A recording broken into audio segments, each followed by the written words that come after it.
Hi, this is Kim. So in this video, I'm um, sort of opening up a point I've that came up or that I've noticed. Um, as I was looking at um, this experience inside of me that has sort of been there my entire life of um, uh, it's kind of believing that I'm stupid, on a deep level, that I'm just kind of too stupid or dumb, and that I have to try really hard to just sort of fit in and keep up with other people, and keep up with conversations, and try to be intelligent, and try to be just a regular, normal human being, just a functioning unit in society. It's like I always had trouble with that my entire life. Like, there was something inside of me that just does not compute in a way, and that made it really, really difficult for me to just do normal things that normal people do, in terms of just having conversations, and expressing yourself the way that normal adults express themselves. And so I've been looking into that point, and I guess what I realized is that at my core, there is this experience of insignificance. Like, on a deep, deep level, it's like I actually feel extremely insignificant, just almost as if I'm really, really small, and just I don't mean anything. And and I've always experienced it as this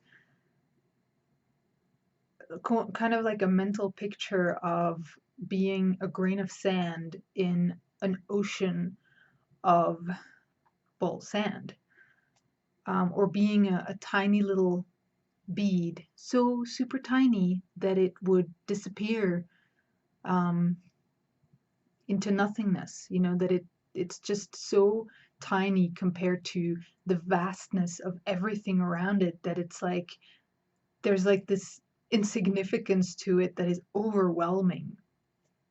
And that's how I've always sort of, on an extremely deep level, like on a level that throughout my life I've mostly not been aware of. And it's only now that I'm starting to sort of peel off those layers, that I'm getting to that core of having accepted that experience of, and belief of, I am truly insignificant inside and as me. And based on, it looks like, based on that core acceptance of myself as insignificant, like the rest of my mind, in terms of, yeah, just my entire experience of myself in this world, in the system, within my own mind, in relation to other people, etc., has just been built around that. Um, so I thought I would just do some self-forgiveness on that and see where that gets us. So I forgive myself that I have accepted and allowed myself to define myself within and as the belief that I am truly insignificant, that I'm so insignificant that I could just disappear into the vastness of everything that exists, that I'm so small that I could just disappear. into thin air, that, you know, I'm like, I don't even exist. I barely exist. I don't even really exist. You know, like, what am I even really? And I forgive myself that that I have accepted and allowed myself to define myself within and as the emotional experience of insignificance, as just feeling meaningless, feeling so just like I don't mean anything, and like there's no substance to who I am. Like, I'm not important at all. I'm not meaningful at all. There's no purpose to my existence at all. There's no substance. There's no weight, no value, nothing to my existence, to who I am. That I'm literally just something that um, can be disregarded and tossed to the side without even a thought that, you know, I'm nothing. And, you know, I forgive myself that, um, yeah, that I haven't accepted and allowed myself to see and realize and understand that this is a mind experience. It's a mind construct because it's an experience connected with a belief system.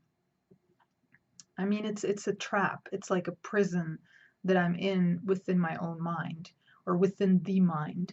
And it's just not who I am. It's more just something I accepted, a belief that I've come to accept about me. And I forgive myself that I have accepted and allowed myself to not see, realize, and understand that this experience of insignificance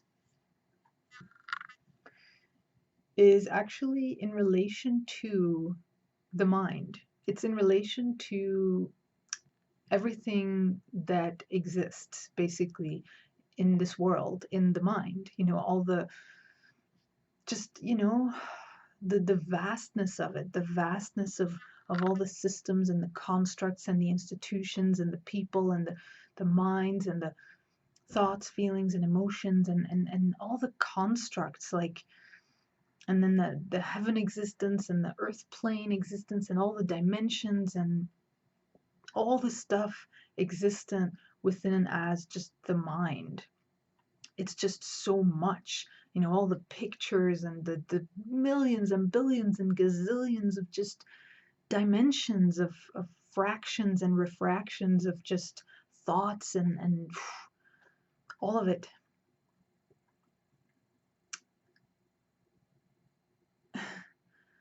And so I forgive myself that I haven't accepted and allowed myself to see and realize and understand that that experience of insignificance and the belief that I am insignificant is in relation to the mind, because it's almost like I'm blinded by the light and I'm blinded by just the vastness of it all. And I just feel so overwhelmed by the vastness of the mind that, you know, I've come to believe that I'm truly, truly so super tiny compared to it all, compared to all of it, where I've sort of shrunk into myself thinking, oh my God, what am I? Compared to the mind, compared to all of this, what am I really? I'm nothing. I'm just a grain of sand. I'm nothing. I don't even exist. I'm so insignificant within it all, compared to it all. And I mean, I forgive myself that I've never accepted and allowed myself to understand and see and realize that the mind in itself seems and appears to be vast and great and important and significant and, you know, um, full of life and full of things and, you know, all of these things that are happening and that exist and all of this stuff. Oh my God, just look at it. All of it. It's just so magnificent. But that actually the mind in itself doesn't exist. Like, it doesn't exist in and of itself. Actually, the mind needs me as the being. to give it power, to power it up. It needs the body and the being, me, to power it, to give it power, to give it its energy so that it can exist.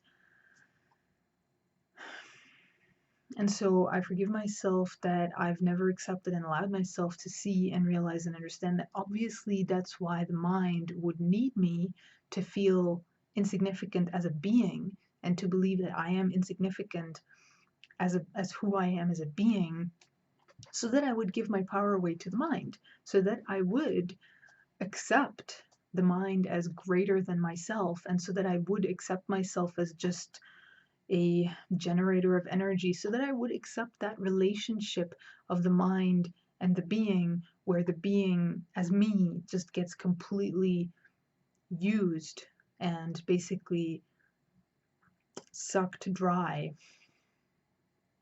for energy, just because I believe that I'm meaningless and I'm insignificant and like it's almost like saying, just do whatever you want with me, mind. I don't mean anything anyways. I'm not important enough. I can't, I don't even exist, so do what you will.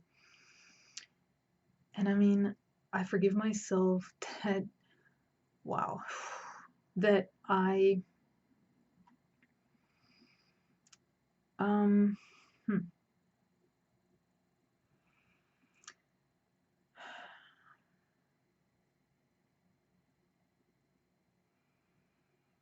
I forgive myself that I've accepted and allowed that sort of slave master relationship to exist within myself in relation to the mind, where I perceive the mind as being just so much bigger and larger and greater and more important than myself as the slave, where I see myself as literally meaningless, nothing, just, without any value, without any substance, without any meaning, without any expression, without anything to my name, without any importance in any way whatsoever, where I actually have accepted the belief that it is okay for me to be used. It is okay for me to be used and abused and just, you know, yeah, like a slave, like you would use a slave.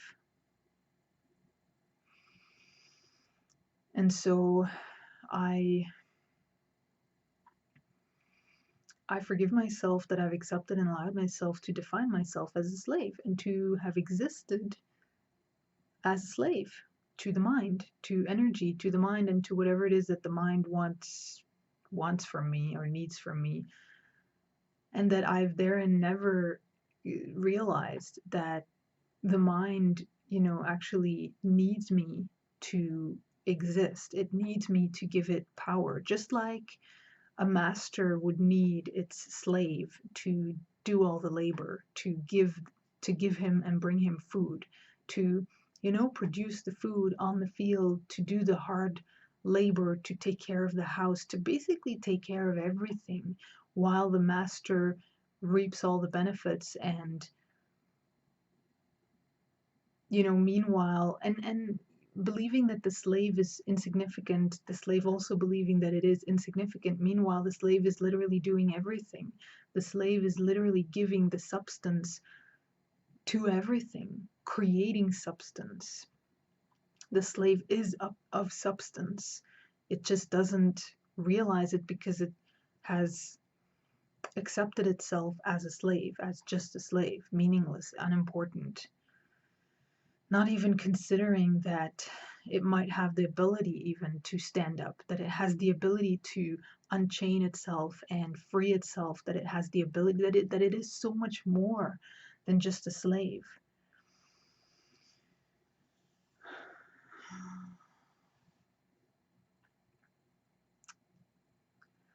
So,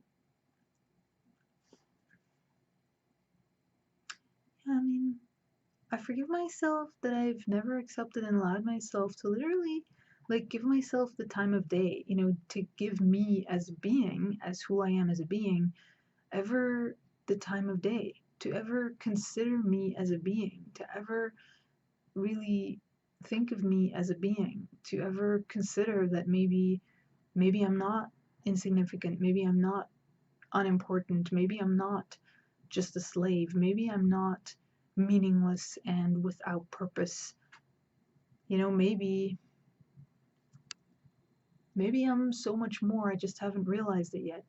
You know, maybe I just need to give myself a chance and notice myself and you know, actually assist and support myself. Maybe I need to stop listening to the mind as the master. I need to stop, yeah, I need to stop listening to the apparent master as the mind, who obviously is constantly telling me that, oh, I'm so small and insignificant, and oh, I don't mean anything, and I'm without any purpose, and, you know, I should just roll over and die, and I should just let the mind use me, and I should just, you know, I should just suppress myself and let the mind do whatever the fuck it wants.